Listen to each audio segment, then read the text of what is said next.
দিয়ে দিলাম রসুন বাটা, জিরা বাটা। এখন দিয়ে দেব কাঁচামরিচ বাটা। আজকে লাউয়ের শাকটা রান্না করব কাঁচামরিচ বাটা দিয়ে। শুকনো মরিচের গুঁড়ো একদমই দিব না, আর দিয়ে দিব এখন দিয়ে দেব হলুদের গুঁড়ো, পরিমাণ মতো লবণ। তো মশলাটাকে ভালো করে কষিয়ে নেব। আমি ধনিয়ার গুঁড়াটা দিতে ভুলে গিয়েছিলাম, এখন ধনিয়ার গুঁড়া। মশলাটা কষানো ভালো করে হয়ে গেছে। এখন আমি এর মধ্যে দিয়ে দিব শাক। আর আমি একটা আলু কেটে নিয়েছি এভাবে।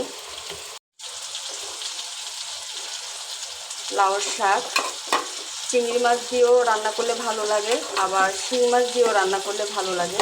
তো আজকে আমি রান্না করতেছি কাতল মাছ দিয়ে। আর মাছগুলো আমি হালকা একটু ভেজে নিয়েছিলাম।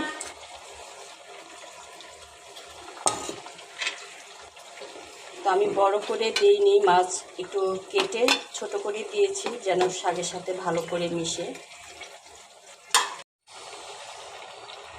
হয়ে গেছে লাউয়ের শাক দিয়ে কাতল মাছ রান্না। কাঁচামরিচ আদা বাটা দিয়ে এই রান্নাটা করা হয়েছে। তো এরকম মাখা মাখা রাখবো। তো সবাই ভালো থাকবেন, আল্লাহ হাফেজ।